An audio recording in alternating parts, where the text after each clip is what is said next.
On the night of the 14th of April, 1912, a man stood on the deck of the largest ship in the world as it began, slowly, and then all at once, to sink beneath him.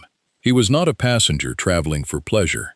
He was the president of one of the great railway companies of the age, on his way home from London, after finalizing the financing for the single most ambitious project of his career, a brand new city on the Pacific coast of Canada that he had spent nearly a decade building from nothing, a city he had personally designed to overtake Vancouver and become the great metropolis of the entire Pacific Northwest. He did not survive the night, and the city he had willed into existence, the one that was supposed to eclipse Vancouver within a generation, never fully recovered from losing him. This is the story of Prince Rupert, British Columbia, the ambitious city built to beat Vancouver, and the founder, whose death on the Titanic took the entire dream down with him into the cold water of the North Atlantic. But before we go any further, I have a small favor to ask. We work incredibly hard to dig up these forgotten chapters of history and rebuild them piece by piece, the places, the fortunes, and the founders that time tried to erase. But looking at our analytics, the vast majority of you watching right now are not subscribed. It costs you nothing, and it takes about 2 seconds, but it makes an enormous difference in keeping this channel alive and growing, so we can keep bringing these stories back from the dead. So if you want to see more of the history the world left behind, take a second and hit that subscribe button right now. Thank you. Now, let's go back to the beginning, to a railway war that needed a second city on the Pacific, and the one man who thought he knew exactly where to build it.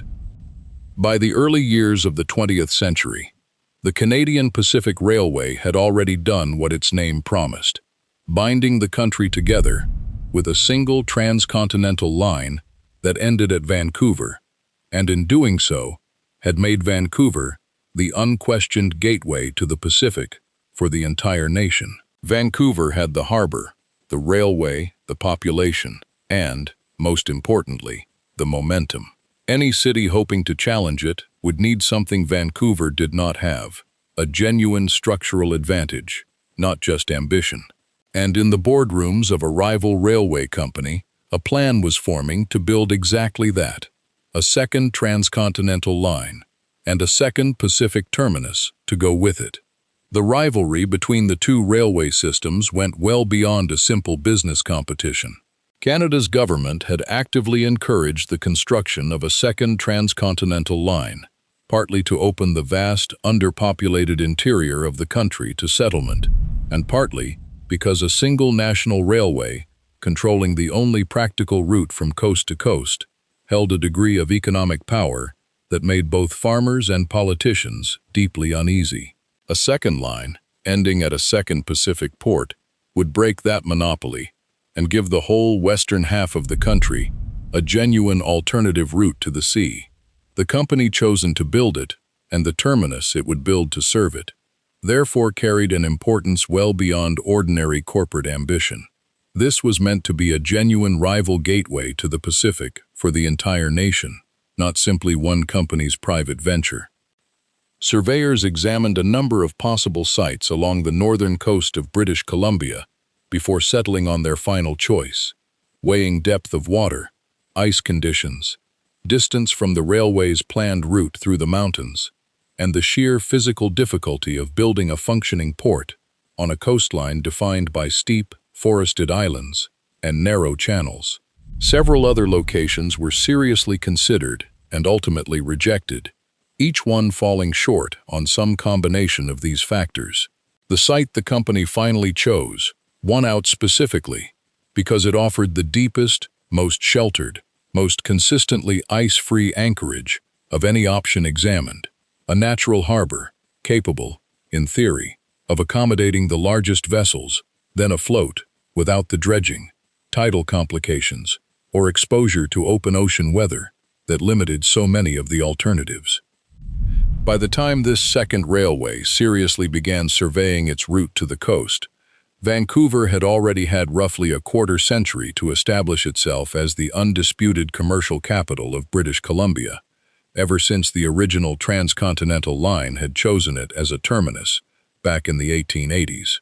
In that time, it had built banks, built a genuine business district, built the accumulated trust of shippers and importers who had no particular reason to gamble on an unproven rival port when a functioning, well-connected one already existed. A quarter century is not a small head start in the life of a city.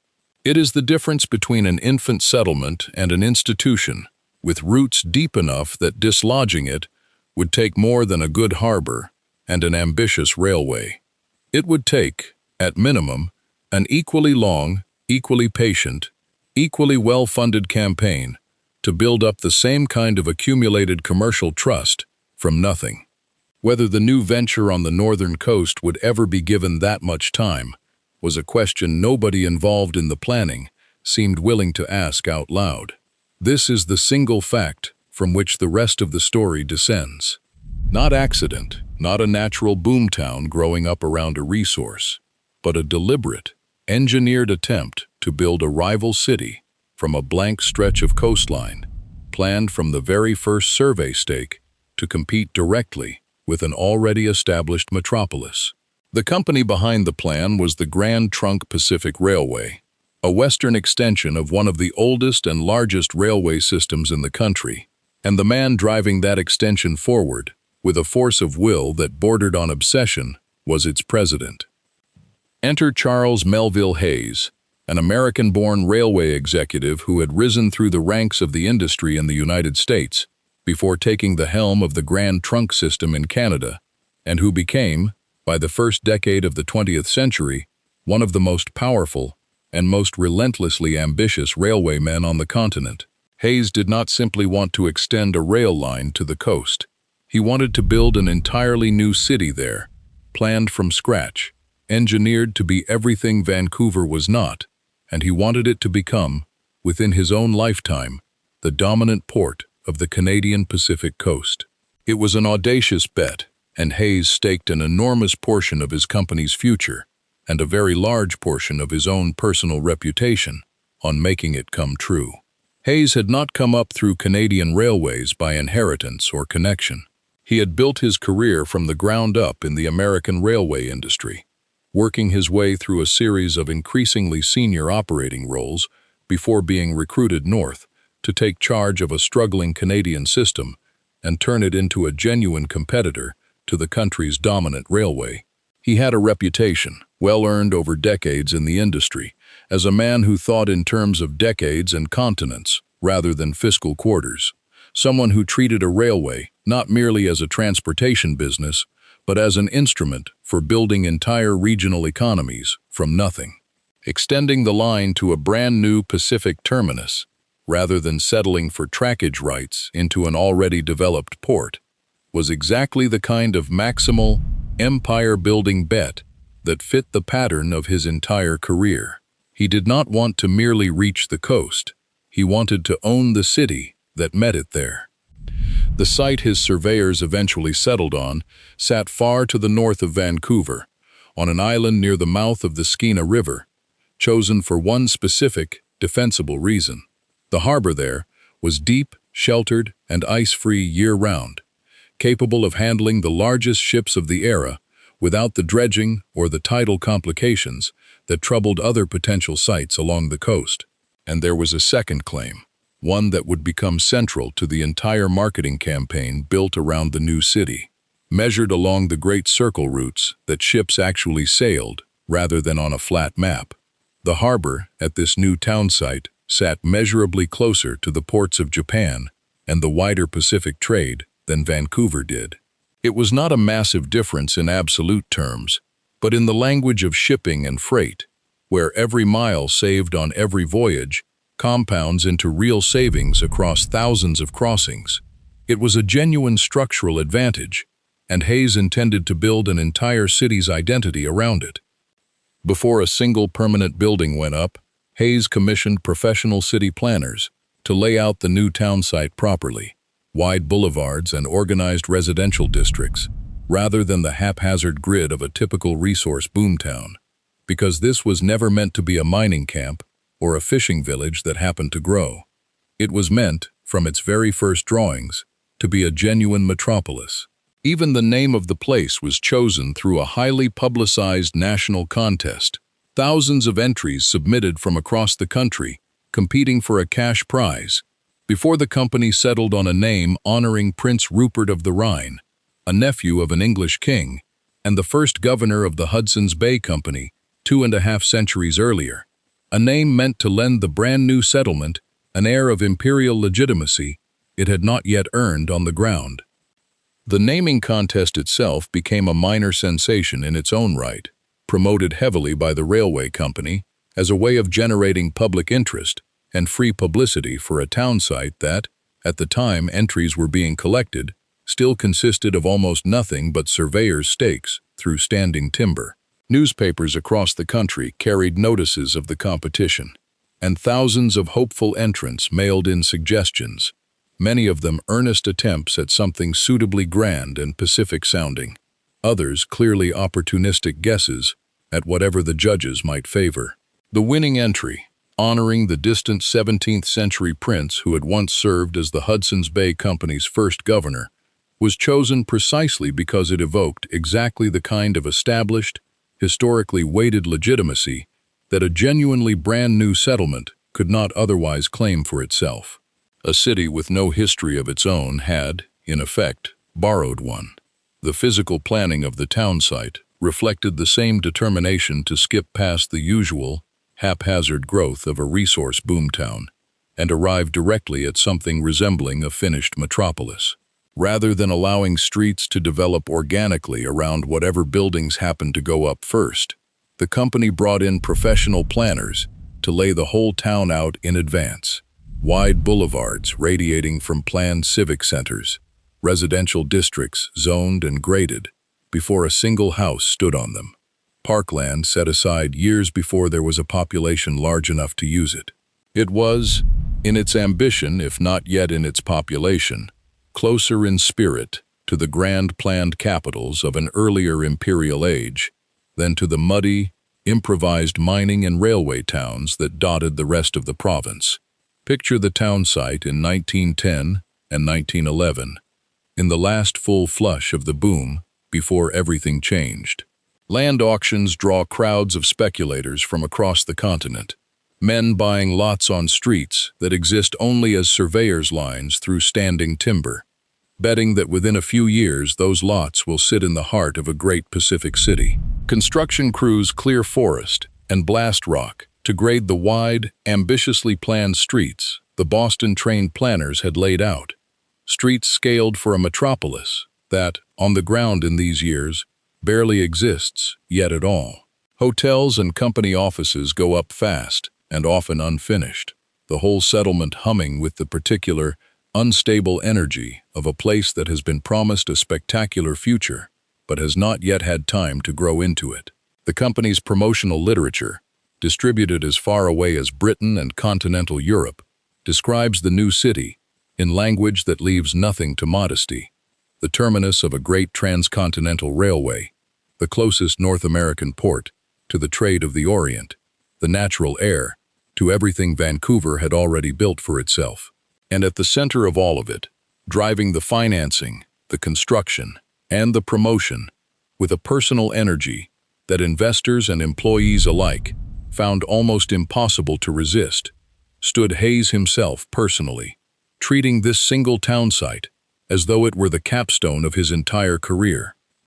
Behind the raw waterfront, tents and temporary shacks housed the laborers clearing land and grading streets faster than proper lumber can be milled to build anything more permanent, while further up the slope the first hotels, built with genuine ambition rather than frontier improvisation, offer the kind of amenities a traveler might expect in an established city rather than a settlement barely a year or two old. Land prices climb with a speed that has less to do with anything actually built on the ground than with the sheer confidence of the speculation itself. Corner lots on streets, still marked only by survey pegs, changing hands for sums that would have seemed absurd anywhere else in the province a decade earlier. The steamships arrive regularly from the south carrying new settlers, fresh construction material, and the endless, steady stream of company officials and investors coming north to see for themselves the city their money was helping to build. Every conversation in every hotel lobby seems to circle back to the same subject: how many years it will take before this harbor rivals or surpasses the one at Vancouver. And almost no one in these rooms seems to consider seriously the possibility that it might simply never happen at all. It is worth pausing here on the claim at the heart of the whole promotional campaign, because it deserves neither dismissal nor uncritical repetition. The geography was real, the harbor genuinely was deep and ice-free, and the great circle distance to Asian ports genuinely was somewhat shorter than the equivalent route from Vancouver. What the marketing overstated was not the fact itself, but its guaranteed consequence: the assumption that a real but modest geographic edge would, on its own, be enough to overturn the accumulated weight of an already established rival city with a larger population, a functioning transcontinental railway already carrying traffic, and an entrenched financial and commercial base that had been compounding for decades. Geography can open a door. It cannot, by itself, force a city through it against the sheer inertia of an established competitor. That gap between the genuine advantage and the promised outcome would matter enormously once the one man holding the whole project together was no longer there to will it forward. There is a popular version of this story, repeated often enough in local retellings, that treats the whole affair as something closer to a curse, as though the city were simply fated to fail from the moment its founder boarded a doomed ship. That framing is more satisfying as folklore than it is accurate as history. Nothing about the town site's underlying prospects changed the moment Hayes died. What changed was the presence of a single individual willing to keep forcing fresh capital and personal credibility into a venture that, on paper, still faced an uphill fight against an already dominant rival. Vancouver, in these same years, was not standing still, waiting to be overtaken. It already had a functioning deep-water port, handling real traffic, an established business community, a growing population drawn by decades of accumulated reputation, and direct rail connections that had been carrying freight and passengers for years rather than months. A newly built city, however well planned, competing against that kind of entrenched advantage, needed every possible edge working in its favor for as long as it took to catch up, and the loss of its single most committed champion, at the exact moment the project needed sustained momentum to carry it through its most vulnerable early years, was a wound the underlying economics alone were never going to be able to absorb. If a story like this is why you're here, a like genuinely helps more people find it. Now, back to the new city on the Skeena, an ambitious settlement still very much a work in progress, and to the trip its founder took across the Atlantic that would decide its entire future. By early 1912, the railway line pushing west toward the coast was nearing completion, and Hayes traveled to Britain, as he had many times before, to finalize financing arrangements and negotiate the purchase of equipment and rolling stock the expanding system urgently needed. It was, by every account, an ordinary business trip for a man who crossed the Atlantic regularly in the course of running a transcontinental railway. He completed his business in London, and in April he booked passage home aboard a ship making its maiden voyage, a vessel promoted as the largest and most technologically advanced ocean liner ever built, a floating symbol of the same industrial confidence that had convinced Hayes a brand new city he could be willed into existence on a remote stretch of Pacific coastline. He was not aboard to inspect the ship or to make any statement about it. He simply needed to get home, and this crossing offered the fastest and most convenient passage available. He was not traveling alone. His wife, one of his daughters, and members of his household staff accompanied him on the voyage home, along with a close business associate who had been assisting with the London negotiations. The financing arrangements Hayes had just concluded were, by the account of those close to the project, exactly what the railway and its ambitious new terminus needed to carry the whole enterprise through its final, most expensive phase of construction. Fresh capital and equipment orders secured directly through his personal relationships with British financial houses, relationships built over years and not easily transferred to anyone else in the company. In interviews given before the ship departed, Hayes reportedly spoke with characteristic confidence about the future of both the railway and the vessel carrying him home, remarking on the extraordinary scale of modern shipbuilding in terms that, in hindsight, read with an unmistakable and uncomfortable irony. On the night of the 14th of April, the ship struck an iceberg in the North Atlantic and began to sink. What followed over the next several hours has been told and retold in exhaustive detail in countless other accounts: the shortage of lifeboats, the desperate efforts to load women and children first, the band that reportedly kept playing as the situation grew hopeless, the ship's final plunge beneath the freezing water in the small hours of the following morning. Hayes did not survive. His body was later recovered from the wreck site and returned home for burial.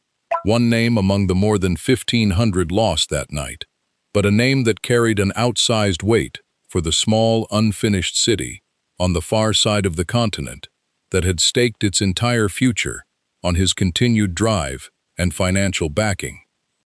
His wife and daughter were placed in one of the lifeboats and survived the night, rescued along with the rest of the ship's surviving passengers by another vessel that reached the scene the following morning.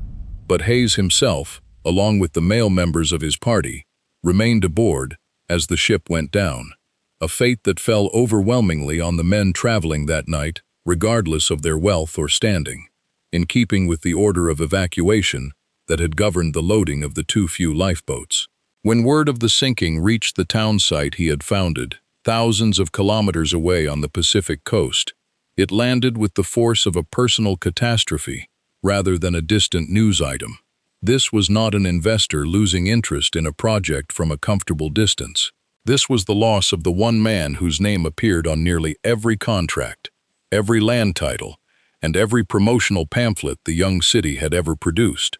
And residents and company officials alike understood almost immediately that something essential to the whole enterprise had gone down with him. This is the hinge on which the whole story turns, and it is worth stating plainly, rather than letting the drama of the sinking obscure it. The disaster that ended Hayes's life was, for the wider world, one tragedy among the many that unfolded that night. For the town site bearing the name of a 17th-century prince, it was something closer to a death sentence delivered to its founding vision. Hayes had been more than an investor in the project. He had been its single, irreplaceable driving force, the man whose personal conviction had persuaded banks to lend, investors to buy, and workers to relocate to a stretch of coastline that offered them nothing yet but the promise of what it might become. A city built on inertia and accumulated institutions, the way Vancouver had been, could survive the loss of any single leader. A city built almost entirely on one man's personal will and personal credit could not. We go inside another forgotten corner of Canada every week. If that's your kind of thing, subscribe and stay with us. Now back to the coast, to the immediate aftermath of the disaster, and to what happened to a promising young city once the man who had willed it into being was gone for good. The years that followed exposed exactly how much of the project's momentum had depended on Hayes personally, rather than on the underlying economics of the venture. The Grand Trunk Pacific completed its transcontinental line to the new coastal terminus not long after his death, technically achieving the very goal Hayes had spent a decade pursuing. But the company that had built it was already beginning to buckle under the financial strain of an overly ambitious expansion, strain that the First World War, breaking out only 2 years later, made dramatically worse. Wartime disruption to trade, financing, and construction hit an already overextended railway hard, and without Hayes's personal relationships with lenders and his relentless promotional energy to keep the whole enterprise afloat, the company's finances continued to deteriorate through the war years. By the early 1920s, the Grand Trunk Pacific and its parent company had collapsed into bankruptcy, so complete that the Canadian government was forced to step in, absorbing the wreckage into a new, nationally owned railway system built from the remains of several failed private lines. The men who succeeded Hayes at the head of the company were competent railway administrators, but none of them possessed anything close to his personal authority with the British and American financial houses that had funded the project on the strength of his individual reputation, and none of them showed any appetite for continuing to pour fresh capital into a coastal city whose promised population had simply failed to materialize on schedule. Where Hayes had treated the town site as a personal mission worth fighting for against skeptical bankers and cautious boards, his successors treated it, more reasonably from a purely financial standpoint, as an expensive and increasingly difficult asset to justify. The grand promotional campaigns that had once placed advertisements in London newspapers quietly wound down. The steady stream of company investment that had kept construction moving slowed to a trickle and then largely stopped.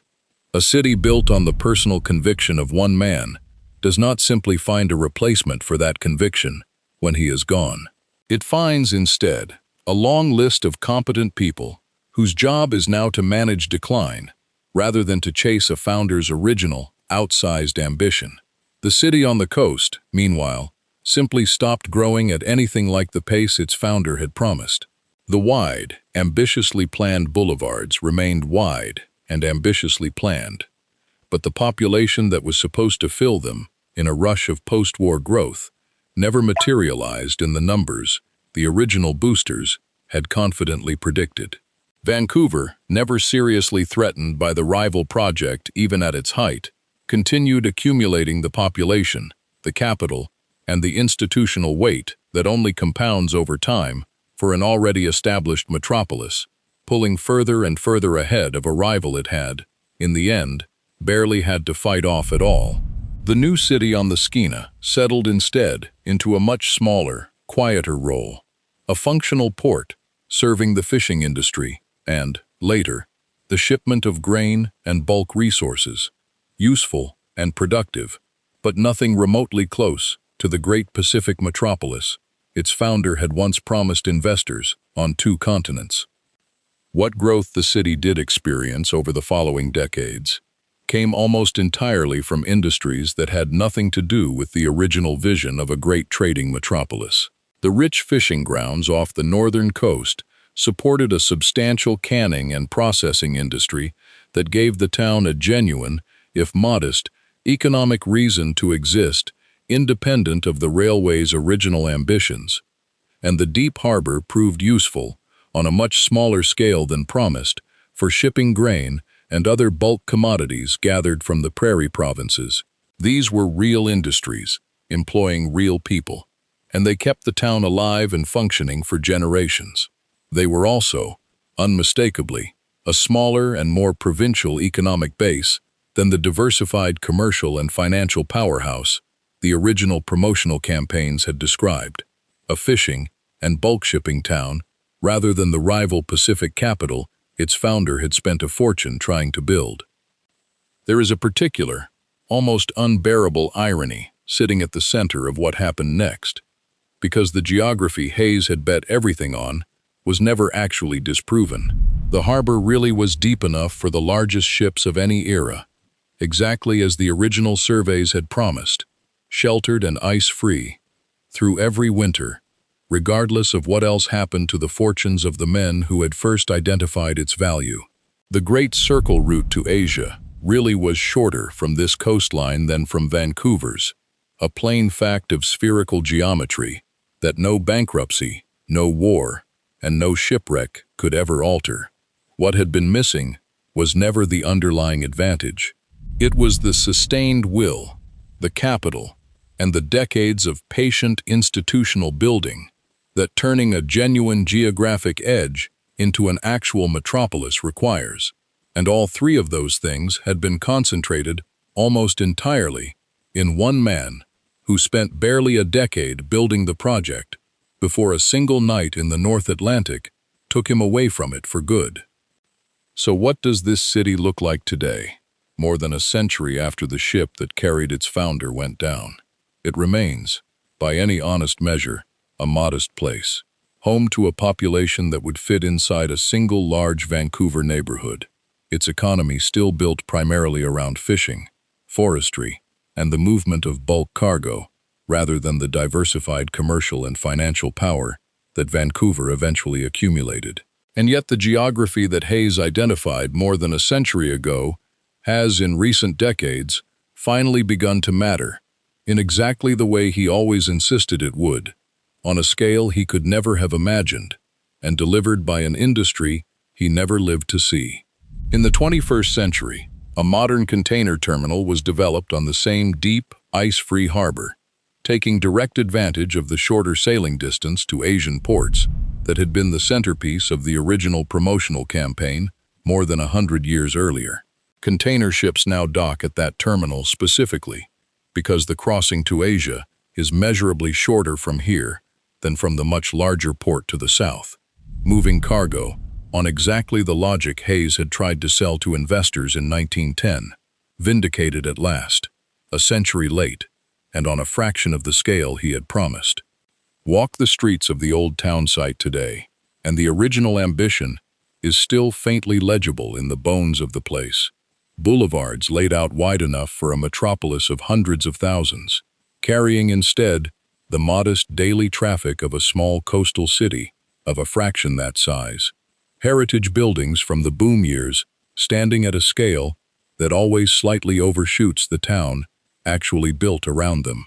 The company that founded the city no longer exists under its own name, absorbed decades ago into the national railway system that grew out of its bankruptcy. And the grand promotional pamphlets that once compared this stretch of coastline favorably to the great ports of the world survive now mostly in local archives and museum displays. Curiosities from an ambition that outran, for 100 years, everything the place actually became. So the story closes where it began, on a deep, sheltered harbor on the northern coast of British Columbia, and on the ship that sank in the middle of the Atlantic, carrying the one man whose will had been holding the whole ambitious project together. The city he founded was never a failure, in the way a resource town that runs dry is a failure, because the resource here was never really a mineral or a fish stock. It was a single human being's conviction, energy, and credit, and when the ship went down, so did the greater part of what had been driving the dream forward. It is worth sitting with just how unusual that makes this story among the rise and fall histories of Canadian cities. Most such places are undone by something impersonal, a market collapsing, a resource running out, a technology making an old advantage obsolete. This one was undone, in large part, by the drowning of a single man on a single night, an event with no connection whatsoever to the underlying economics of shipping, railways, or Pacific trade, and yet an event that mattered more to this city's fate than almost any market force could have. Vancouver, needing no single founder's continued survival to keep compounding its own advantages, simply kept growing.